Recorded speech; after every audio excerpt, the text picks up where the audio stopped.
In the sleepy village of St. Mary Mead, a ticking silence hides a deadly secret. When Ezra Tuttle, the meticulous clockmaker, is found dead in his shop, a shattered clock and a hidden ruby spark a chilling mystery. Enter Miss Jane Marple, whose sharp eyes and quiet wisdom unravel a web of greed, betrayal, and buried secrets. As suspects, Clara, the resentful niece, Leonard, the desperate apprentice, Mrs. Finch, the nervous housekeeper, and Poole, the cunning collector, point fingers. Only Miss Marple can hear the truth in the clock's relentless ticks. In a race against time, one false move could stop the truth forever. Will she solve the puzzle before the final chime? Chapter 1. The Ticking Silence. The autumn sun hung low over St. Mary Mead, casting a golden glow across the village's winding lanes and thatched cottages. In her modest drawing room at Danemead Cottage, Miss Jane Marple sat by the window, her knitting needles moving with the steady rhythm of a metronome. The lace curtains fluttered gently in the breeze, and the faint scent of chrysanthemums drifted in from her garden. She was expecting a visitor, Mrs. Clement, the vicar's wife, who had promised to call at 2:30 with news of a most curious matter concerning the village clockmaker, Ezra Tuttle. Miss Marple's sharp blue eyes, undimmed by age, flickered with interest. She had known Ezra Tuttle for years, a meticulous man, widowed a decade ago, whose life revolved around the precise mechanisms of his clocks. His shop, Tuttle and Sons, though no sons remained, was a fixture on the high street, its windows a mesmerizing display of ticking timepieces. Yet, Mrs. Clement's letter, delivered that morning by the postman, hinted at unease. Ezra had grown reclusive, the shop's bell rang less often, and whispers of discord had reached the vicarage. "Something is not quite right," Mrs. Clement had written in her looping hand, "and I thought you might care to look into it." At precisely 2:30, the doorbell chimed, and Miss Marple rose to greet her friend. Mrs. Clement, a plump woman with an anxious air, bustled in, her cheeks flushed from the brisk walk. "Oh, Jane," she began, settling into a chintz-covered chair. "I hardly know where to start. It's Mr. Tuttle. He's been so odd lately, locking the shop early, refusing customers. Mrs. Bantry says he turned away a repair job last week, and you know how particular he is about his work." Miss Marple poured tea from a bone china pot, her movements deliberate. "People do change their habits," she remarked, offering a slice of seed cake. "But Ezra Tuttle is not one for whims. Has anything specific happened?" Mrs. Clement leaned forward, lowering her voice as if the walls might eavesdrop. "Clara, his niece, came back from London a month ago. She's been helping in the shop, but they've been heard arguing, quite loudly, Mrs. Price at the bakery says. And then there's that young apprentice, Leonard Pratt, who's been skulking about. Oh, and Mr. Poole, that collector from London, has been pestering Ezra about some old clock. It's all so unsettling." Miss Marple's needles paused, her mind sifting through the names. Clara Tuttle, a sharp young woman with city airs. Leonard Pratt, a nervous lad with ambitions beyond the village. And Reginald Poole, a man whose polished charm had not entirely won over St. Mary Mead. "Unsettling," she murmured, "is often the prelude to something more. I shall pay Ezra a visit this afternoon." By 3:00, Miss Marple was walking down the high street, her black handbag tucked under her arm, her sensible shoes tapping on the cobblestones. The air carried the crisp bite of autumn, and the village was quiet, save for the distant clatter of a milk cart. Tuttle and Sons stood at the street's end, its faded sign swaying gently. The windows gleamed with clocks, grandfather clocks with solemn faces, mantel clocks with gilded edges, and a cuckoo clock that let out a feeble chirp as she passed. She pushed open the door, and the bell gave a sharp jingle, but no one appeared. Inside, the shop was a symphony of ticking, each clock marking time with relentless precision. The air smelled of polished wood, linseed oil, and something fainter, lavender perhaps, though it seemed out of place. The counter was cluttered with tools, a ledger, and a French ormolu clock, its glass face shattered as if struck with force. Miss Marple's eyes narrowed. She stepped forward, her gaze sweeping the room, and then she saw him. Ezra Tuttle sat slumped over the counter, his head resting on the open ledger, a screwdriver clutched in his gnarled hand. His spectacles had slipped to the tip of his nose, and a thin line of blood trickled from his temple, staining the page beneath. The clocks continued their ceaseless ticking, indifferent to the stillness of the man who had tended them. Miss Marple's breath caught, but her composure held. She leaned closer, noting the cold cup of tea beside him, its surface undisturbed, and a faint smear of grease on the floor near the counter, as if someone had stepped carelessly. The broken clock's hands were frozen at 2:47, a detail she tucked away in her mind. She touched nothing, stepping back to the door and calling for help. Within minutes, P.C. Harris arrived, his young face paling at the sight. "Good heavens, Miss Marple," he stammered. "Is he quite dead, I'm afraid," she said softly. "You'd best fetch Dr. Haydock and telephone Inspector Craddock." As the village stirred with the news, Miss Marple stood by the shop window, her eyes tracing the scene. The broken clock, the untouched tea, the grease smear, they were like the stitches in her knitting, small details that, when joined, formed a pattern.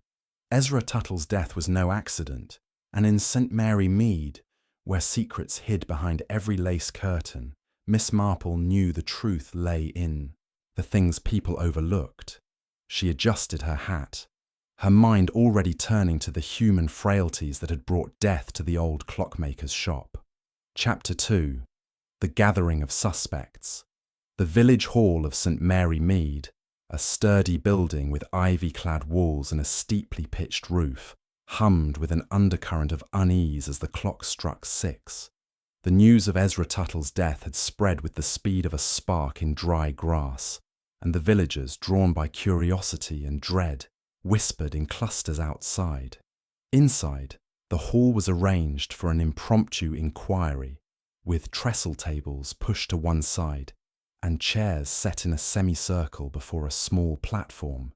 Inspector Craddock, a lean man with a square jaw and a no-nonsense demeanour, stood at the centre, his notebook open and his eyes scanning the room.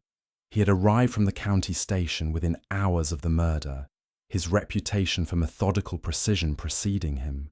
Yet it was the presence of Miss Jane Marple, seated unobtrusively in a corner with her knitting, that lent the proceedings an air of quiet authority. Miss Marple's needles moved with a soft, rhythmic click, her hands steady despite the gravity of the occasion. Her eyes, bright and observant behind her spectacles, missed nothing: the nervous twitch of a suspect's hand, the flicker of a glance, the way a chair creaked under shifting weight. She had been invited by Inspector Craddock, who valued her insight despite his initial skepticism years ago. "You see things, Miss Marple," he'd said once, "that others don't." Now, as the suspects gathered, she watched, her mind sifting through the village's tapestry of relationships and rivalries. The hall's high windows let in the fading light of the autumn evening, casting long shadows across the polished floor. The suspects, summoned by P.C. Harris, sat in a tense row. Clara Tuttle, Ezra's niece, her lips pressed into a thin line. Leonard Pratt, the apprentice, his fingers twisting a frayed cuff. Mrs. Agnes Finch, the housekeeper, clutching a handkerchief as if it were a lifeline. And Mr. Reginald Poole, the clock collector, his polished exterior betraying no hint of discomfort. Each had been seen near the shop in the days leading up to Ezra's death, and each, Miss Marple noted, had a reason to resent the old clockmaker. Inspector Craddock cleared his throat, his voice cutting through the murmurs. "We are here to establish the facts surrounding the death of Mr. Ezra Tuttle, found this afternoon in his shop. Dr. Haydock has confirmed that Mr. Tuttle died from a blow to the head. delivered with a brass clock weight found at the scene. The time of death is estimated between 2 and 3 o'clock today, based on the stopped clock and the doctor's examination. I ask for your cooperation in answering my questions fully and truthfully. Clara Tuttle shifted in her seat, her dark eyes flashing with a mix of defiance and grief. She was a striking woman, her auburn hair pinned tightly, her city-bought dress a sharp contrast to the village's homespun simplicity. "I wasn't even in the shop then," she said, before Craddock could ask. "I was at the post office, sending a parcel to London. Mrs. Price can confirm it." Craddock raised an eyebrow. "Mrs. Price says you were there at 1:30, Miss Tuttle, but no one saw you after that until nearly 4. The post office is a 5-minute walk from the shop." Clara's cheeks flushed. "I went for a walk afterward. I needed air. Uncle Ezra was impossible lately, always locking himself away, muttering about his precious clocks. I didn't kill him, if that's what you're implying." Miss Marple's needles paused for a fraction of a second. Clara's tone was sharp, but there was a tremor beneath it, like a clock spring wound too tight. She recalled a girl from her youth, a vicar's daughter who had spoken with similar bravado to mask guilt over a stolen brooch. People, Miss Marple knew, often revealed more in what they didn't say. Craddock turned to Leonard Pratt, who seemed to shrink under his gaze. The apprentice, barely 20, had a thin face and eyes that darted like a cornered animal's. "Mr. Pratt, you were seen arguing with Mr. Tuttle yesterday afternoon outside the shop. Care to explain?" Leonard's hands twisted harder, his knuckles white. "It wasn't anything serious," he mumbled. "I botched a repair on a mantel clock, messed up the escapement. Mr. Tuttle was angry, said I wasn't ready to take on proper work. He shouted, that's all. Shouted loudly enough for half the high street to hear," Craddock said, consulting his notebook. "Mrs. Bantry reported you saying, 'You'll regret this.' What did you mean?" Leonard's face reddened. "I didn't mean anything. I was upset. He was going to cut my wages. I've got responsibilities." His voice trailed off, and Miss Marple noted the hesitation. Responsibilities, she thought. Leonard had been courting Mary Ellis from the next village, a match Ezra had disapproved of, according to Mrs. Clement. Young men in love could be reckless, she mused, recalling a gardener's boy who had once taken drastic measures for a sweetheart. Mrs. Agnes Finch was next, her small frame hunched as if to make herself invisible. Her grey hair was tucked under a plain cap, and her eyes were red-rimmed, though whether from grief or fear, Miss Marple couldn't yet tell. "Mrs. Finch," Craddock said, his tone gentler, "you brought Mr. Tuttle his tea every day at 2 o'clock. Did you deliver it today?" Mrs. Finch nodded, her handkerchief crumpling in her hands. "I did, sir. I left the tray on the counter, same as always. He was working on that French clock, the one with the broken face. I didn't stay long. He didn't like to be disturbed." "And the shop was open when you left?" Craddock pressed. "Yes, sir. The bell jingled as I went out, but I locked the back door the night before, as Mr. Tuttle asked.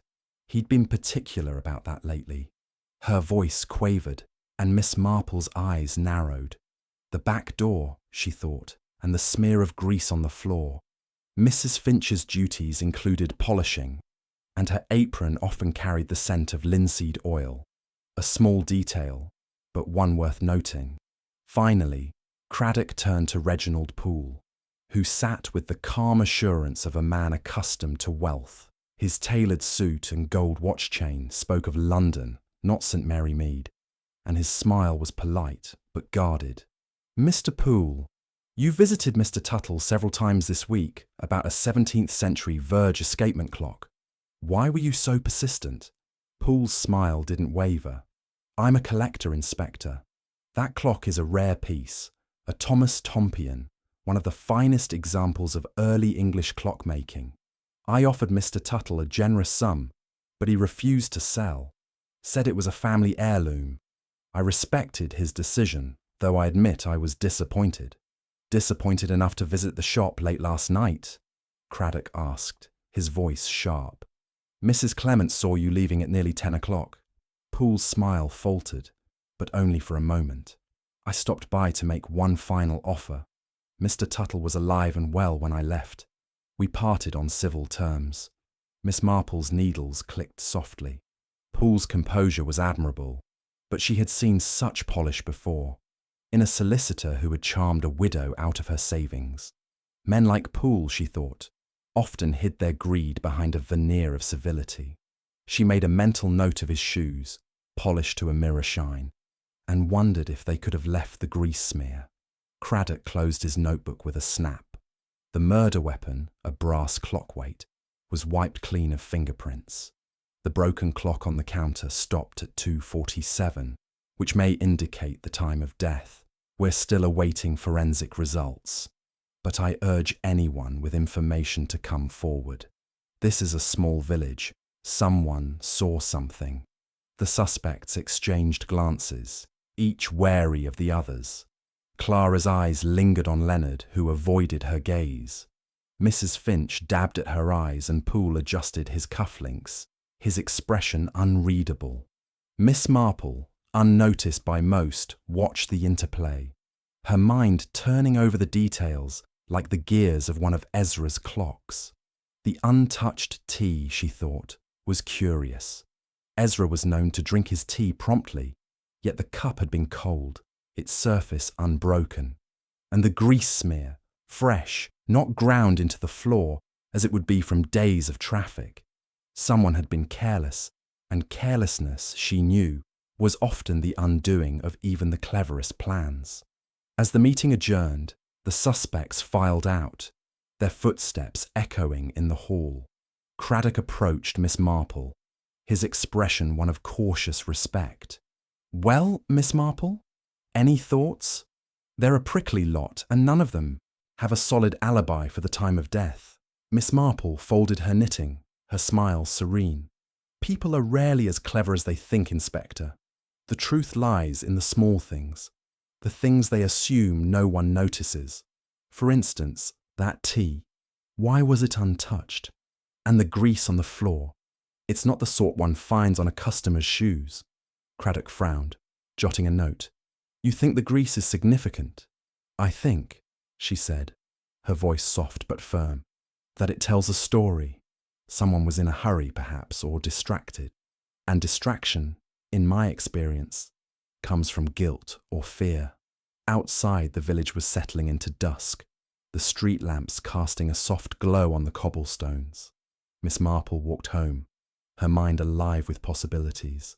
Clara's shaky alibi suggested she had something to hide, but her grief seemed genuine. Leonard's argument with Ezra pointed to desperation, perhaps driven by his need to secure his future with Mary.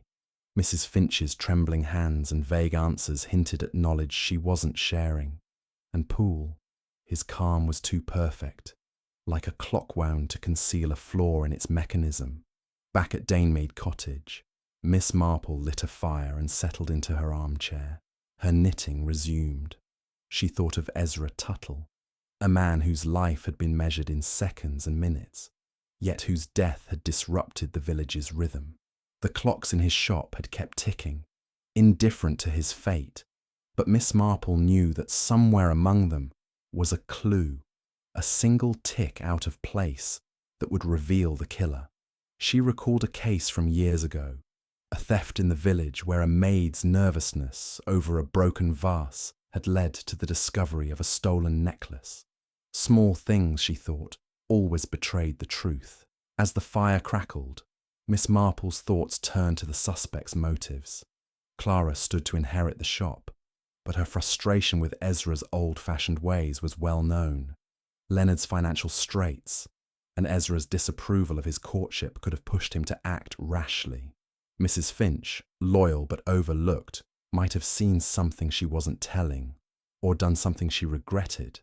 And Poole, with his collector's obsession, had the most to gain from acquiring a rare clock, especially if he suspected it held more than gears.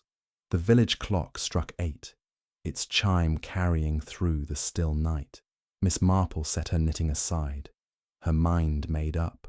Tomorrow she would visit the shop again, to see what the clocks could tell her.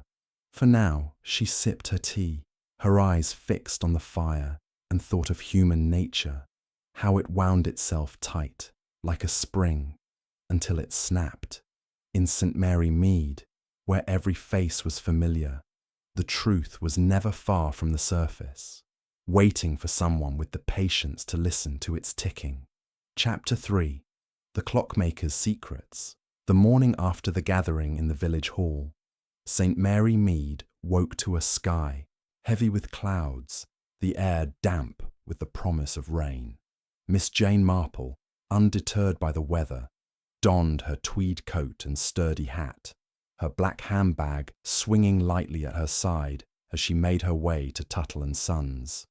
Inspector Craddock had granted her permission to examine the shop, a concession born of his growing respect for her uncanny ability to notice what others overlooked. The high street was quiet, save for the occasional passerby casting curious glances at the shop's darkened windows, now shrouded in an aura of tragedy. The bell above the door gave a muted jingle as Miss Marple entered, her eyes adjusting to the dim interior. The clocks, relentless in their duty, filled the air with a chorus of ticks and tocks, each one a reminder of Ezra Tuttle's life's work. The scent of polished wood and linseed oil lingered, but the faint trace of lavender she had noticed yesterday seemed stronger today, as if stirred by some unseen movement. She stepped carefully around the counter, where the police had marked the spot where Ezra had been found, his body now removed to the county morgue. The broken Ormolu clock still sat there, its shattered glass face glinting in the weak light, its hands frozen at 2:47. Beside it lay the ledger, its pages stained with a rust-coloured smear where Ezra's head had rested. Miss Marple's gaze swept the room, taking in the orderly rows of tools, screwdrivers, pliers, and tiny brushes, arranged with the precision of a surgeon's kit.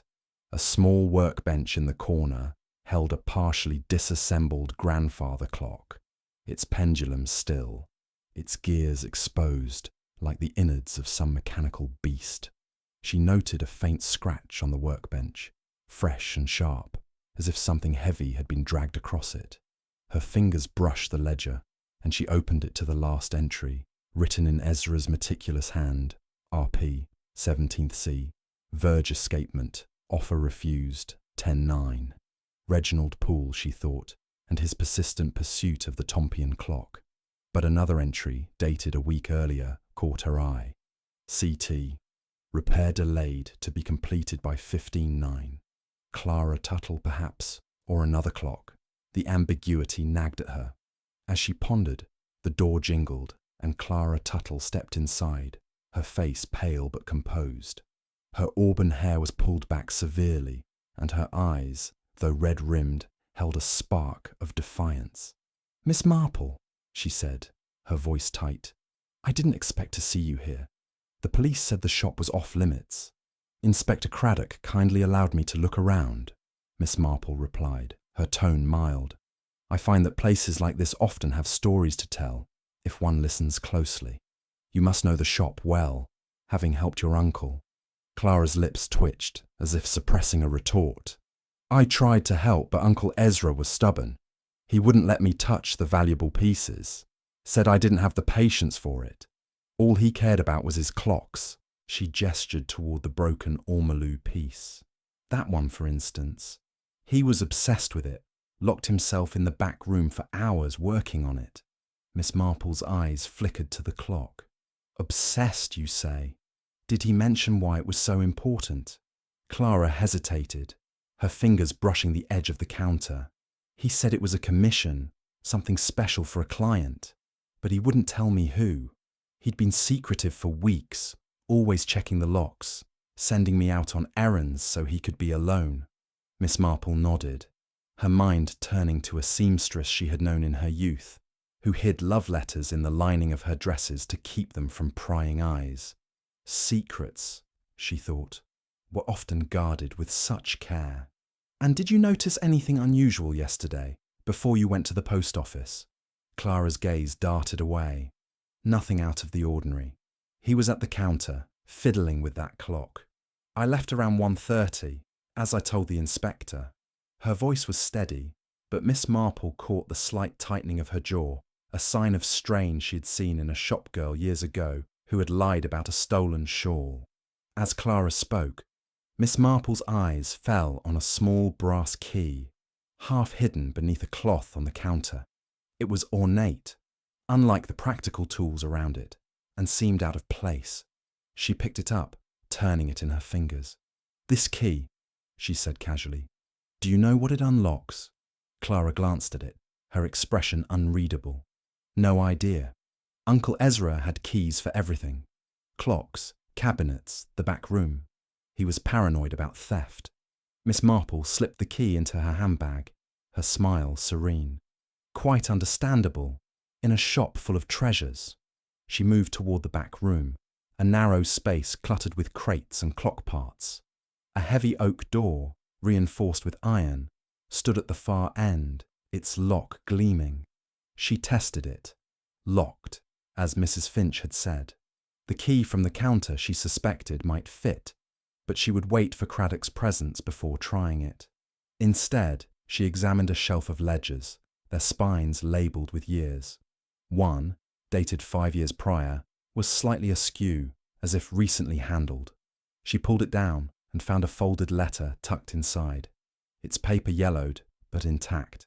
The handwriting was Ezra's, addressed to "My dear Clara." It spoke of a family heirloom, a gift to be given when the time is right, but offered no details. Miss Marple tucked the letter back, her mind racing. The lavender scent was stronger here, emanating from a small sachet tucked among the crates. She recalled Mrs. Finch's habit of bringing such sachets, a detail that seemed innocent but persistent. Had Mrs. Finch been in this room recently, despite her claim of leaving early yesterday, and the scratch on the workbench? Could it be from the brass weight used to kill Ezra, dragged in haste? She returned to the main shop as P.C. Harris arrived, his youthful face flushed with purpose. "Miss Marple, Inspector Craddock sent me to check on you. He's interviewing Mr. Poole now, but says you're welcome to join him later." "Thank you, Constable," she said, her eyes still scanning the room. "I'll be along shortly. This shop is full of secrets, and I suspect Mr. Tuttle took some of them to his grave." Back at Danemead Cottage, Miss Marple settled by her fire, the brass key resting on her tea table. She opened her knitting bag, retrieving the letter she had memorized, but left in the ledger for Craddock to find. Her thoughts turned to the suspects. Clara's resentment was clear, but her hesitation suggested fear as much as guilt. Leonard's argument with Ezra pointed to financial strain, perhaps tied to his courtship, but his nervous demeanour lacked the cunning of a murderer. Mrs. Finch's lavender sachets were a puzzle. Why was the scent so strong today, when she claimed not to have lingered? And Poole, with his polished charm and fixation on the Tompion clock, seemed the most likely to act on greed, yet his calm was unnervingly perfect. She recalled a case from years ago, when a village baker had hidden a stolen ring in a loaf of bread, only to be betrayed by a crumb on his sleeve. Small things, she thought, always told the truth. The key, the letter, the lavender, the scratch. They were pieces of a mechanism, waiting to be wound into place. She sipped her tea, her eyes on the fire, and pictured Ezra Tuttle, a man who lived by the rhythm of his clocks. Someone had stopped his time, and Miss Marple was determined to find out who. That afternoon, she joined Inspector Craddock at the police station, a small building with a single cell and a cluttered office. He was poring over reports, his brow furrowed. "The forensics are back," he said, glancing up. "No fingerprints on the clock weight, but they found traces of lavender oil on it. Odd, don't you think?" Miss Marple's eyes twinkled. "Very odd, Inspector. Mrs. Finch's sachets, perhaps. or someone who wanted to mask another scent, like grease. She produced the brass key. I found this in the shop. It may unlock something important, perhaps that back door or a hidden compartment. Craddock took the key, his expression skeptical but intrigued. You think Tuttle was hiding something?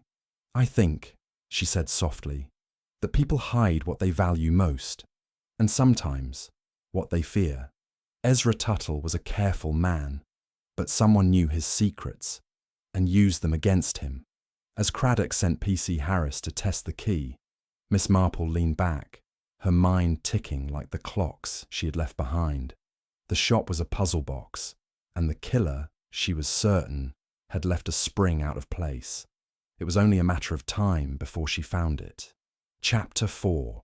The Hidden Compartment.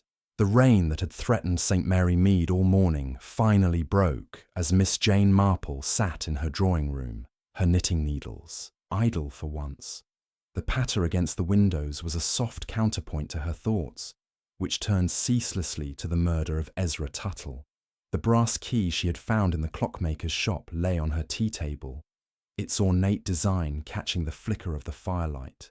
She had handed it to Inspector Craddock, but not before noting its intricate filigree, suggesting it unlocked something more significant than a simple door. Her mind, ever attuned to the subtleties of human behaviour, sifted through the details of the case. The broken clock, the lavender oil on the murder weapon, the cryptic letter to Clara, and the fresh scratch on the workbench. Each was a cog in a mechanism, and Miss Marple was determined to find how they meshed. By noon the rain had eased to a drizzle, and Miss Marple, bundled in her mackintosh, made her way to the village hall, where Inspector Craddock had arranged to search the shop more thoroughly. The hall was abuzz with activity, P.C. Harris sorting papers, a sergeant from the county cataloguing evidence, and Craddock himself poring over the ledger from Tuttle and Sons. He looked up as Miss Marple entered, his face a mix of frustration and determination. "Miss Marple," he said, gesturing her to a chair, "that key you found. It fits a lock in the back room, a small safe hidden behind a panel in the grandfather clock. We're heading to the shop now. Care to join us?" Miss Marple's eyes brightened, though her expression remained serene. "I should like that very much, Inspector. Hidden safes are so telling, don't you think? Like secrets people think they've buried, only to find them uncovered by the smallest slip." The shop was colder today, the air heavy with damp and the faint tang of metal.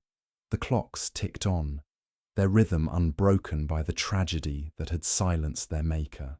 Craddock led the way to the back room, where the grandfather clock stood, its mahogany case towering over the cluttered space. P.C. Harris, with a nod from Craddock, slid back a panel in the clock's base, revealing a small iron safe embedded in the wall. The brass key turned smoothly in the lock, and the door creaked open to reveal a leather pouch and a folded note. Craddock carefully extracted the pouch, his gloved hands moving with precision. Inside was a single ruby, its facets catching the dim light like a drop of frozen fire. The note, in Ezra's precise script, read, "For C, when the time is right, keep it safe." Craddock's brow furrowed. C for Clara, I presume. But why hide a gem like this? And what did he mean by, "the time is right"? Miss Marple peered at the ruby, her mind recalling a jeweller's assistant from her youth who had hidden a stolen sapphire in a teapot, thinking it safe from prying eyes. "Ezra Tuttle was a cautious man," she said softly. "This ruby was likely a family heirloom, meant for Clara, perhaps as a legacy or a gesture of reconciliation. But someone else knew it was here. I think. And that knowledge led to his death." Craddock nodded, though his scepticism lingered. "You're suggesting theft was the motive, but the ruby wasn't taken. It's still here." "Precisely," Miss Marple said, her voice gentle but firm, "which tells us the killer was interrupted, or perhaps their goal was not the ruby itself, but something connected to it." Greed, Inspector, is a powerful force, but so is fear of discovery. They returned to the village hall, where Clara Tuttle was summoned to explain the ruby. She arrived, her face pale but composed, her hands clasped tightly in her lap. When Craddock showed her the gem, her eyes widened, and a sob escaped her lips. "I had no idea," she said, her voice breaking. "Uncle Ezra never mentioned anything like this. He was always so secretive, locking things away, telling me to mind my own business." Miss Marple watched Clara closely, noting the tremor in her hands, the way her eyes darted to the ruby and then away. "You were close to your uncle once, weren't you?" she asked gently. "Before you went to London?" Clara nodded, her lips trembling.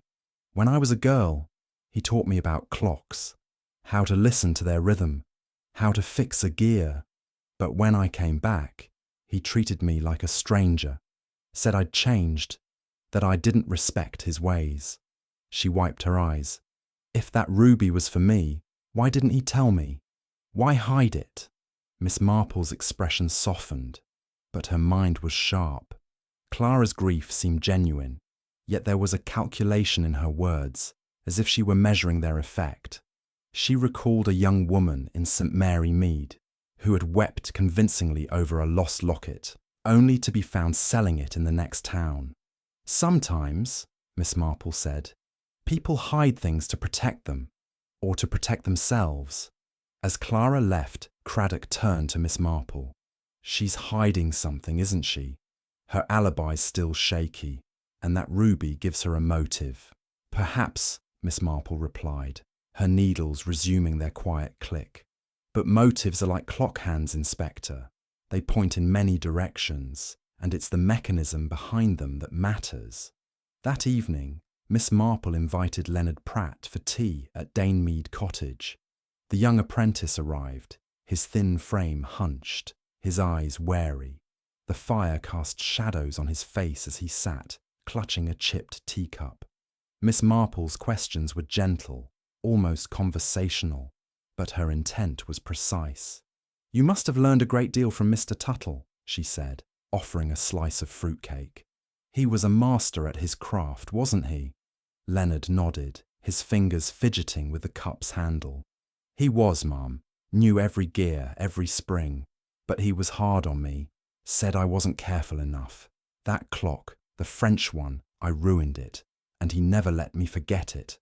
Miss Marple's eyes twinkled. "Young men make mistakes, Leonard, but they learn from them. Did Mr. Tuttle ever show you anything special? Something he kept hidden, perhaps?" Leonard's gaze dropped. "He didn't trust me with the valuable stuff, but I saw him once, in the back room, working on that grandfather clock. He was fiddling with a panel like he was hiding something. I didn't ask. He'd have bitten my head off." Miss Marple nodded, her mind noting the panel Leonard mentioned, the same one that hid the safe. "And yesterday," she continued, "when you were in the shop, did you notice anything unusual? A sound, perhaps, or someone unexpected?" Leonard hesitated, his Adam's apple bobbing. "I left at 1, ma'am, to see Mary in Chipping Cleghorn. Mr. Tuttle was alive then, working on that clock. I didn't see anyone else." His voice was earnest, but Miss Marple caught the slight pause before "anyone else," a hesitation she had heard in a choir boy once, when he denied eating stolen jam.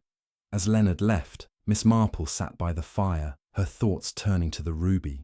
Its presence in the safe suggested Ezra had planned to give it to Clara, perhaps as a peace offering after their estrangement. But who else had known it was there? Leonard's mention of the panel was telling. He had seen more than he admitted. Mrs. Finch, with her daily visits and lavender sachets, might have glimpsed something too, though her nervous demeanour suggested fear rather than guilt. And Reginald Poole, with his relentless pursuit of the Tompion clock, might have suspected a hidden treasure, though his polished shoes bore no trace of the grease smear. The grease, she thought, was a puzzle. It was fresh, not ground into the floor, and matched the linseed oil Mrs. Finch used for polishing. Yet Mrs. Finch claimed to have left the shop promptly after delivering the tea. Could she have returned unnoticed? Or had someone else, perhaps in haste, left the smear? Miss Marple recalled a case from years ago when a gardener's muddy boots had betrayed his presence at a burglary. Footprints, she thought, were as telling as words. She rose, retrieving the letter she had memorized from the ledger. Its cryptic message, for C, when the time is right, suggested a plan, but also a delay. Had Ezra been waiting for a specific moment, or had he feared someone discovering his gift? The ruby's value was clear, but its significance lay in what it represented: trust, legacy, or perhaps betrayal. As the village clock struck 9, Miss Marple set her knitting aside, her mind as precise as the mechanisms Ezra had loved. The shop was a vault of secrets, and the ruby was only one of them. Someone had known enough to kill, but not enough to take the prize. Tomorrow, she would press Mrs. Finch about the lavender, and perhaps visit Poole to test his polished facade. For now, she sipped her tea, her eyes on the fire, and thought of the clocks, ticking away the seconds until the truth was wound into place. Chapter 5. The Lavender. Clue. The drizzle had settled into a steady rain by the following morning, cloaking St. Mary Mead in a soft grey mist. Miss Jane Marple, undeterred by the weather, wrapped herself in her mackintosh and set out for Mrs. Agnes Finch's cottage, a small, ivy-covered dwelling at the edge of the village.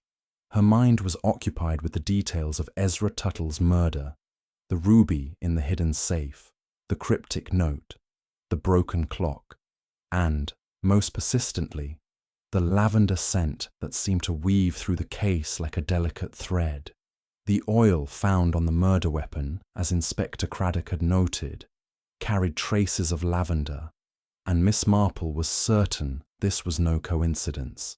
She recalled a housemaid from her youth who had used rosewater to mask the smell of spilled wine, a small deception that had unravelled a larger lie.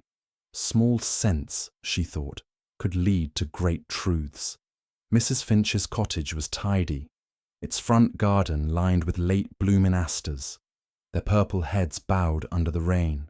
Miss Marple knocked, and the door opened to reveal the housekeeper, her grey hair tucked under a cap, her eyes wary but polite. "Miss Marple," she said, stepping aside, "do come in out of the wet. I've just put the kettle on." The parlour was modest, with a worn rug and a table covered in a lace cloth. On it sat a basket of lavender sachets, their scent filling the room with a familiar sweetness. Miss Marple settled into a chair, her handbag on her lap, and accepted a cup of tea with a smile.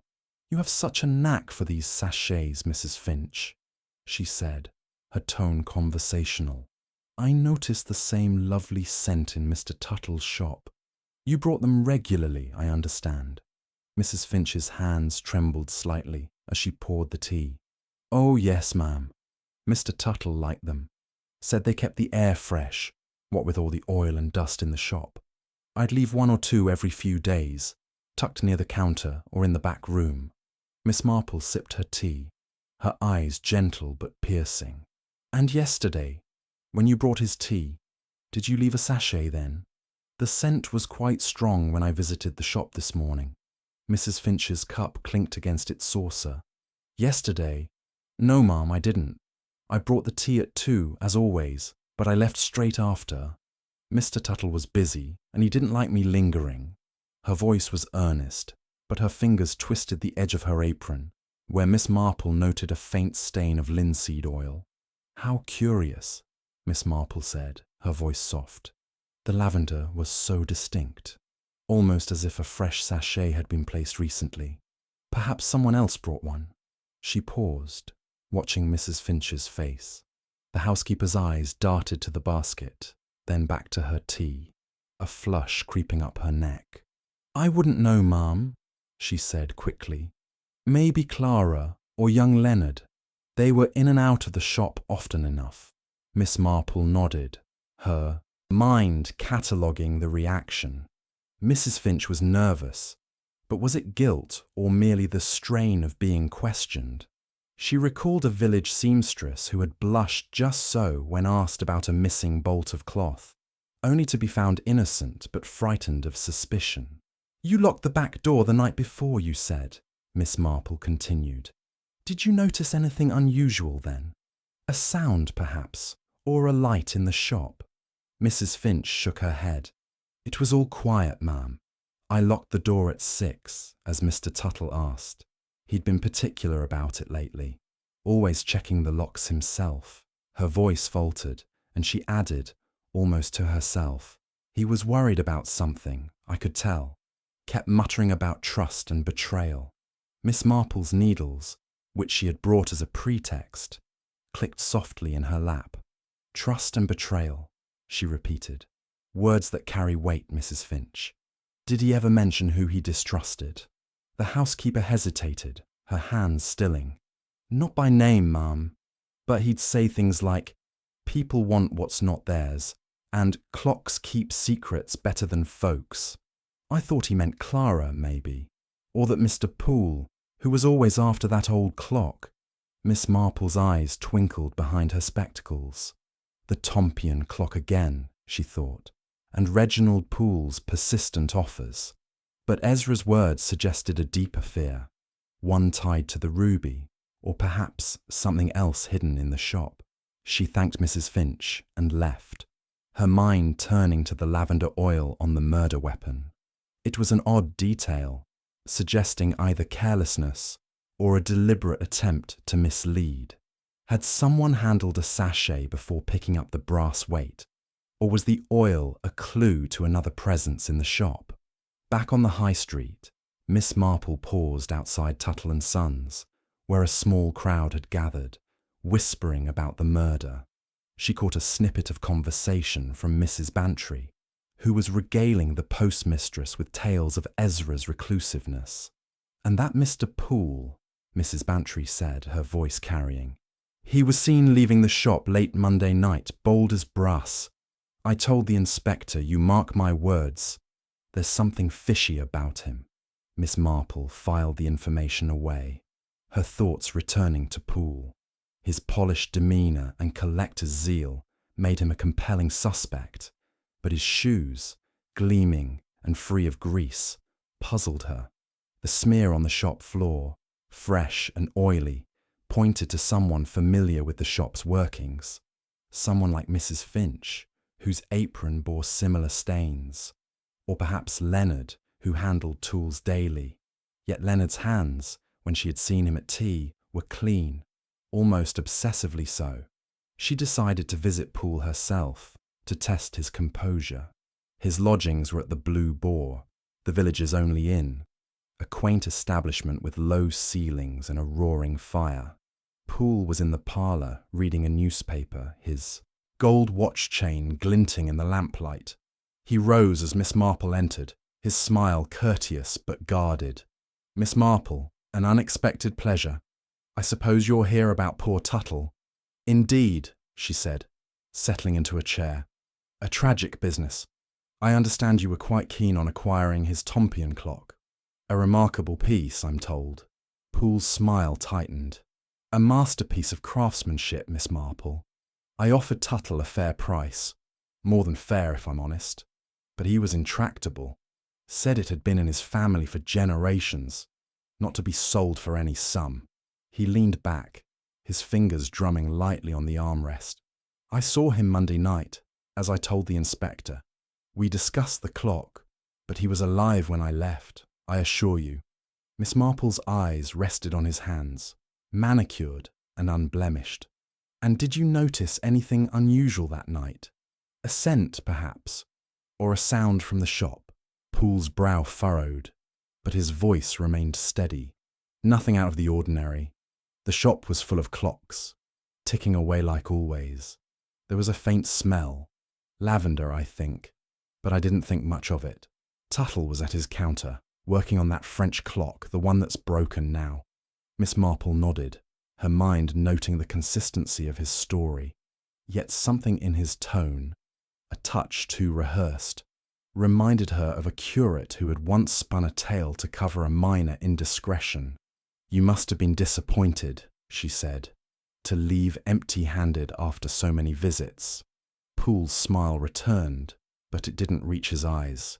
"Disappointed, yes. But I'm a patient man, Miss Marple. Some things are worth waiting for." As she left the Blue Boar, the rain had stopped, leaving the cobblestones slick and gleaming. Miss Marple walked slowly, her thoughts circling the lavender clue. The oil on the murder weapon suggested a connection to Mrs. Finch's sachets, yet her denial of leaving one yesterday was troubling. Had she lied, or had someone else placed a sachet to mislead? The broken clock, too, nagged at her, its face smashed deliberately, as if to hide the time or something within it. She recalled a village scandal years ago, when a broken mirror had concealed a stolen letter, its fragments revealing more than the culprit intended. Back at Danemead Cottage, Miss Marple lit a fire and settled into her armchair, her knitting a pretext for her racing thoughts. The ruby, the lavender, the grease smear, they were pieces of a puzzle, each pointing to a different hand. Clara's grief masked a deeper resentment. Leonard's nervousness hinted at secrets. Mrs. Finch's trembling hands suggested fear, and Poole's calm was a facade too perfect to trust. Ezra Tuttle's words about trust and betrayal, relayed by Mrs. Finch, echoed in her mind. Someone had betrayed him, and the clocks, with their relentless ticking, held the answer. She resolved to return to the shop tomorrow, to examine the broken clock more closely. Its shattered face was no accident, and the mechanism within might reveal what the killer had sought to hide. For now, she sipped her tea, her eyes on the fire, and thought of the village, where secrets ticked as steadily as the clocks in Ezra's shop, waiting for her to wind them into the light. Chapter 6. The Confrontation. The village hall of St. Mary Mead was bathed in the pale light of a late September afternoon, its high windows catching the last rays of a sun struggling through thinning clouds. The air inside was thick with tension, as if the very walls held their breath. Inspector Craddock had called the suspects back for a second round of questioning, his patience fraying at the edges as the case grew more tangled. The brass clock weight, wiped clean of fingerprints, and the lavender oil traced on it had yielded no definitive answers, and the broken ormolu clock, its hands stuck at 2:47, remained a silent enigma. Miss Jane Marple sat in her usual corner, her knitting needles moving with a deceptive calm, her eyes sharp behind her spectacles as she observed the gathered group. Clara Tuttle, Leonard Pratt, Mrs. Agnes Finch, and Reginald Poole sat in a semicircle, their faces a study in unease. Clara's auburn hair was pinned tightly, but a stray lock betrayed her agitation. Leonard's fingers twisted a pocket watch, its chain glinting as he shifted in his seat. Mrs. Finch clutched her handkerchief, her knuckles white, while Poole, immaculate in his tailored suit, maintained a composed air that seemed almost too deliberate. The villagers, permitted to observe from the back, whispered among themselves, their murmurs a soft undercurrent to the ticking of the hall's old clock. Inspector Craddock stood at the platform, his notebook open, his voice firm but tinged with frustration. "We've made progress," he began, "but not enough. The ruby found in Mr. Tuttle's safe suggests a motive, yet it was left behind. The clock weight used to kill him carried traces of lavender oil, and the broken clock on the counter was deliberately smashed. Someone here knows more than they've told. I ask again for the truth." Clara spoke first, her voice sharp. "I've said all I know, Inspector. I was at the post office, then walking. I didn't even know about the ruby until you showed it to me. If Uncle Ezra meant it for me, he never said a word." Her eyes flickered to the others, as if daring them to contradict her. Craddock's gaze shifted to Leonard. "Mr. Pratt, you admitted to arguing with Mr. Tuttle over a botched repair. You also saw him working on the grandfather clock's hidden panel. Did you know what he was hiding? Leonard's face flushed, his hands tightening on the watch. I told Miss Marple. I only saw him fiddling with it. I didn't know about any ruby. I was in Chipping Cleghorn with Mary by 2 o'clock. Ask her, she'll tell you. Miss Marple's needles paused, her mind noting Leonard's quick defence. His alibi depended on Mary, a loyal sweetheart who might stretch the truth for love. She recalled a young man from her village days who had sworn he was at a dance while his footprints were found in a stolen orchard. Alibis, she thought, were only as strong as the hearts behind them. Craddock turned to Mrs. Finch, whose handkerchief was now a crumpled ball. Mrs. Finch, you brought the tea at 2, yet the cup was untouched, and the lavender scent in the shop was strong, stronger than it should have been if you hadn't left a sachet. Can you explain that? Mrs. Finch's eyes widened, her voice trembling. I swear, sir, I didn't leave a sachet yesterday. I brought the tea, set it on the counter, and left. Mr. Tuttle was alive, working on that French clock. I don't know about the lavender. Maybe someone else brought it. Her gaze darted to Clara, then away. A gesture Miss Marple noted with interest. Poole, silent until now, leaned forward, his voice smooth. Inspector, I've been open about my visits to Tuttle. I wanted the Tompion clock, yes, but I left him alive Monday night. I had no reason to harm him. My interest was in acquisition, not violence. His smile was polite, but Miss Marple caught a fleeting tightness in his jaw, like a man guarding a secret. Craddock produced the broken ormolu clock, its shattered face glinting under the hall's lights. This clock, he said, was smashed deliberately. Its hands stopped at 2:47, likely the time of death, but the mechanism inside was overwound, as if someone tampered with it to mislead us. Why would the killer do that? The room fell silent, the suspects exchanging wary glances. Clara's lips parted, then closed. Leonard's fingers stilled on his watch. Mrs. Finch's handkerchief rose to her mouth, and Poole's smile faded. Miss Marple, her knitting resumed, spoke softly, her voice cutting through the tension like a well-placed pin. May I, Inspector? Craddock nodded, accustomed to her interventions. Miss Marple set her needles down, her eyes sweeping the group. Clocks are honest things, she began, but people are not. This clock was broken to hide something, perhaps the true time of death, or perhaps what it contained. Mr. Pratt, you mentioned seeing Mr. Tuttle at the grandfather clock's panel. Did you ever see him adjust the ormolu clock? Leonard blinked, startled. No, ma'am. He was always careful with it, said it was for a special client. I didn't touch it. I'd already ruined one repair. Miss Marple turned to Clara. And you, Miss Tuttle, said your uncle was obsessed with this clock. Did he ever let you near it? Clara's eyes narrowed. He wouldn't let me touch it. Kept it on the counter, locked away when he wasn't working on it. I thought it was just another of his fancies. Her voice held a bitter edge, and Miss Marple noted it, recalling a governess who had spoken so of a master, who favoured another servant. Mrs. Finch, unprompted, burst out, It's that Mr. Poole! I saw him Monday night, lingering near the shop after dark. He's the one who wanted that old clock so badly. Her voice cracked, and she pointed a trembling finger at Poole. Poole's composure held, but his eyes flashed. Mrs. Finch, you're mistaken. I was at the Blue Boar by 9, as the landlord can confirm. I had no cause to skulk about.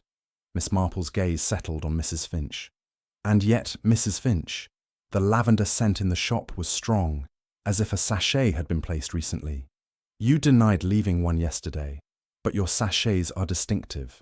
Could someone have taken one from your cottage to mislead us? Mrs. Finch gasped, her face paling. I keep them in my parlour, ma'am. Anyone could have taken one, I suppose, but I never... She stopped, her eyes filling with tears. Craddock, sensing the rising tension, stepped in. Enough accusations for now. We'll verify alibis and examine the clock further. If anyone has more to say, come to the station." He dismissed the group, but Miss Marple remained, her mind turning over the confrontation. As the suspects filed out, she approached Craddock. "The clock's mechanism, Inspector," she said, "is key. It was overwound, you say. That takes time and intent, not a hasty act.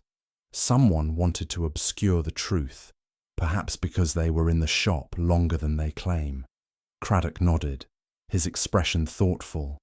"You think the killer tampered with it to throw us off the time of death, or to hide what the clock contained," Miss Marple said. "Ezra Tuttle was a man of secrets, and secrets draw envy or fear. The ruby was one, but there may be others."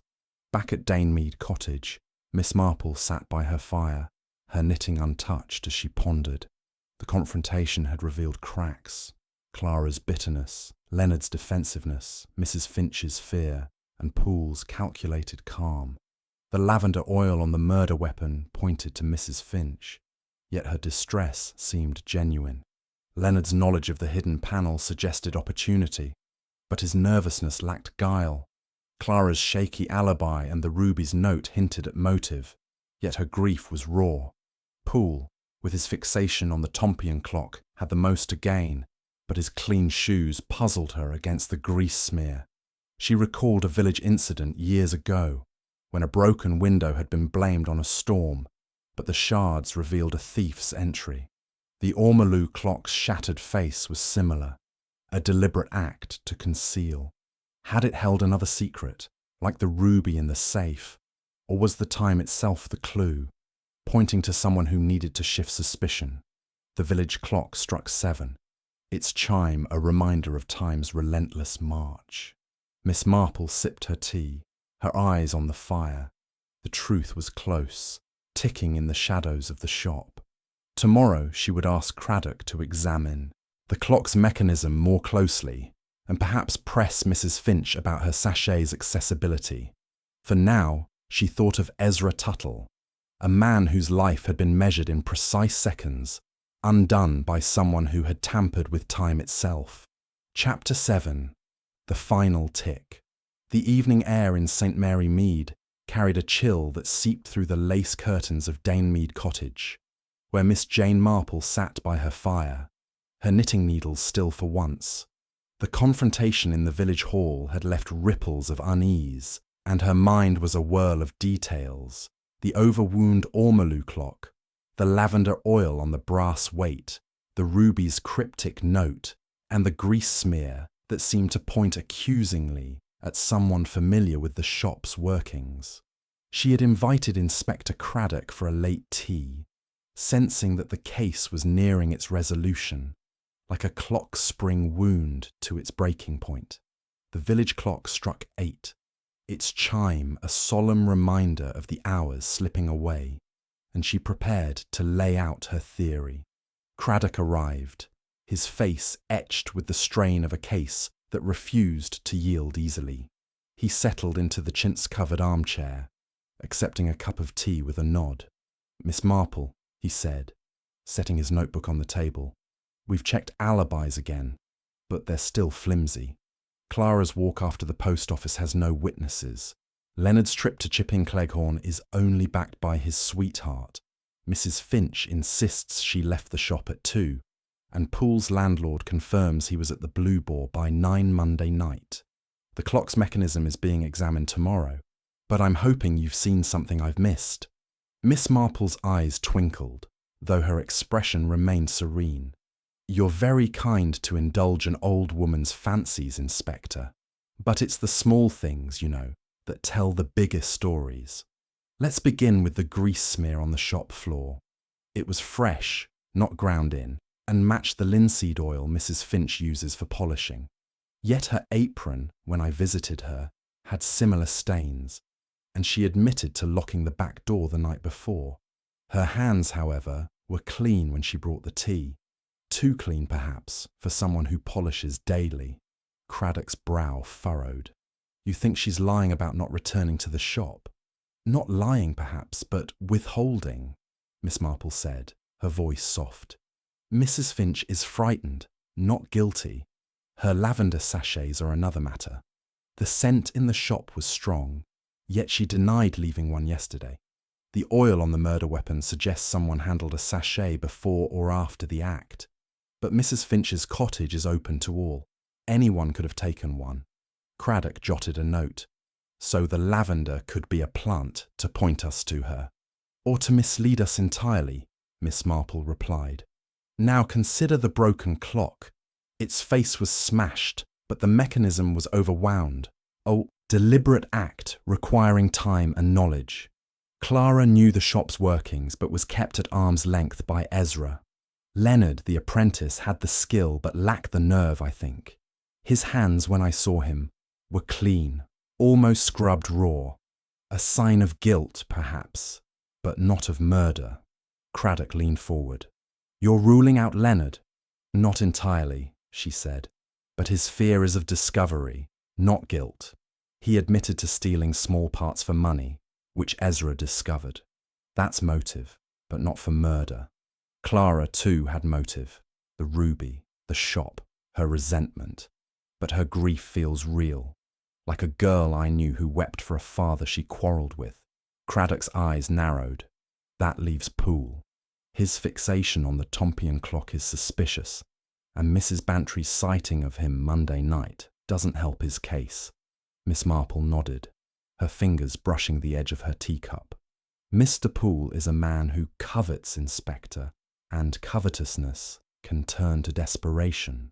His shoes were polished, free of grease, but that only means he was careful. The Tompion clock, I believe, was his true aim, not for its craftsmanship, but for what he thought it hid.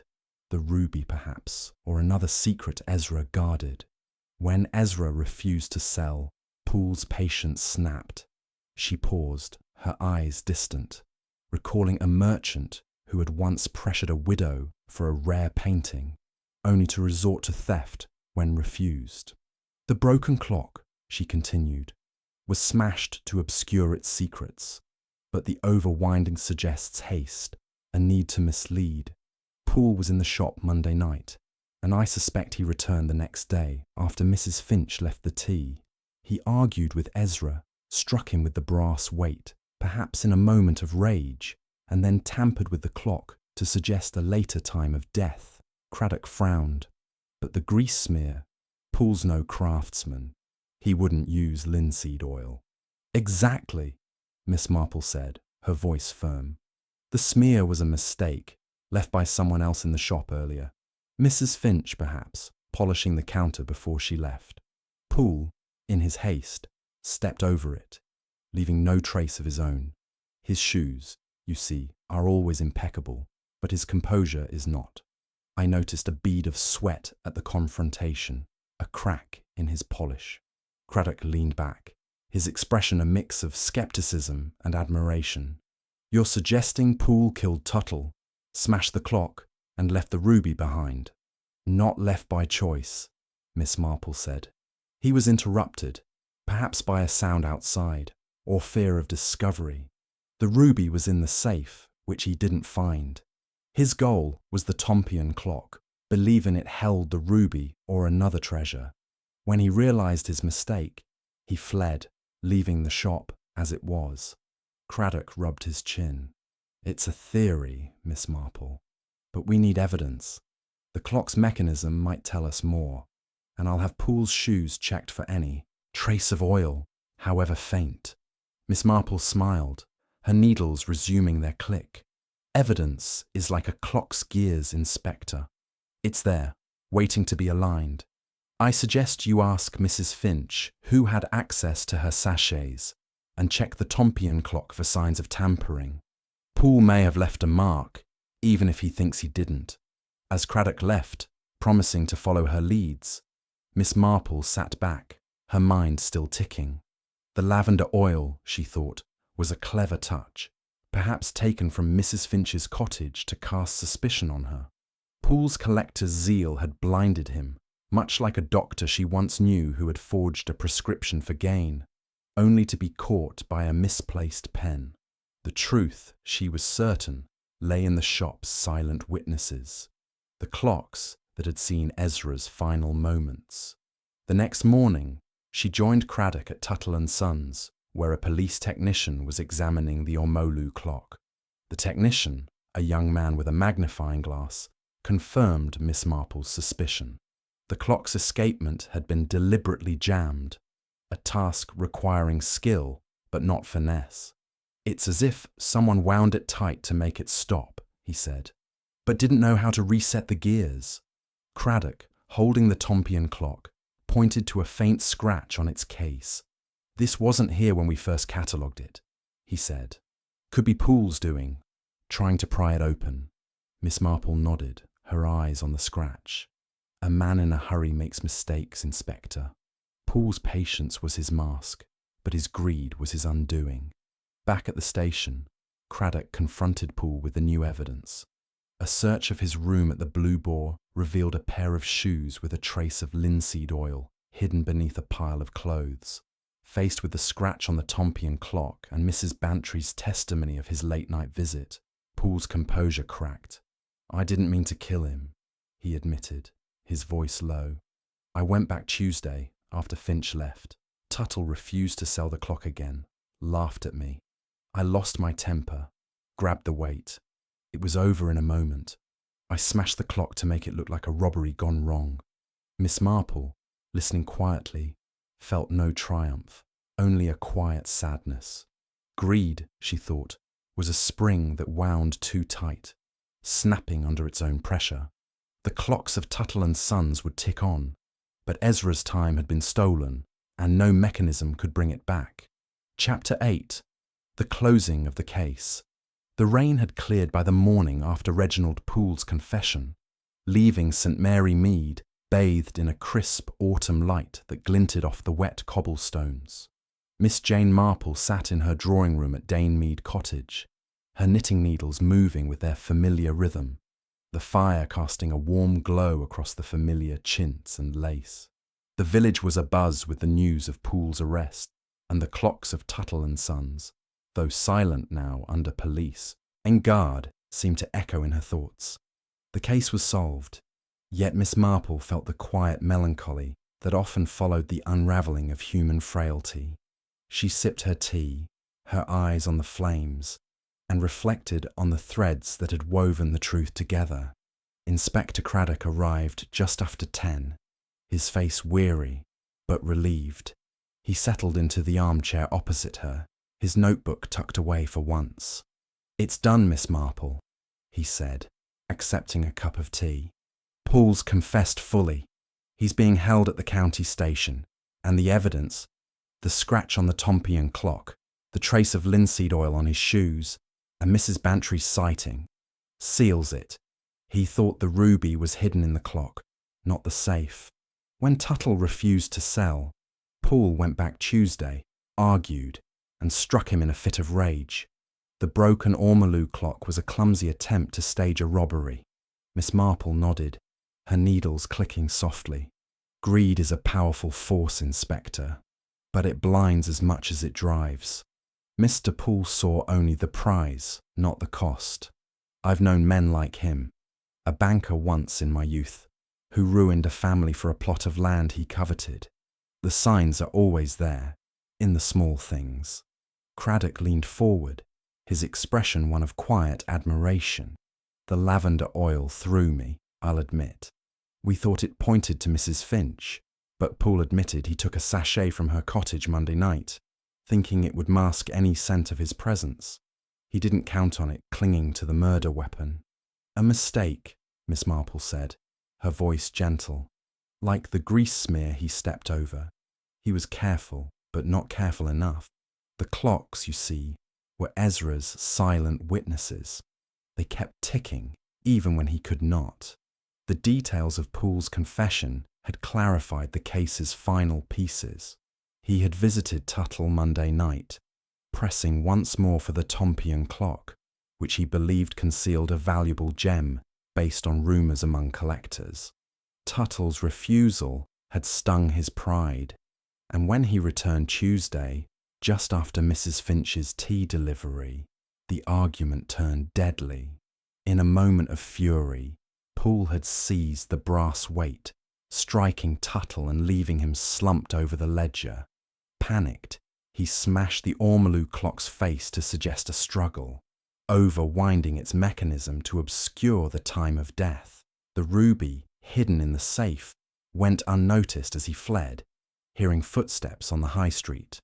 Miss Marple's thoughts turned to the other suspects, now cleared of suspicion.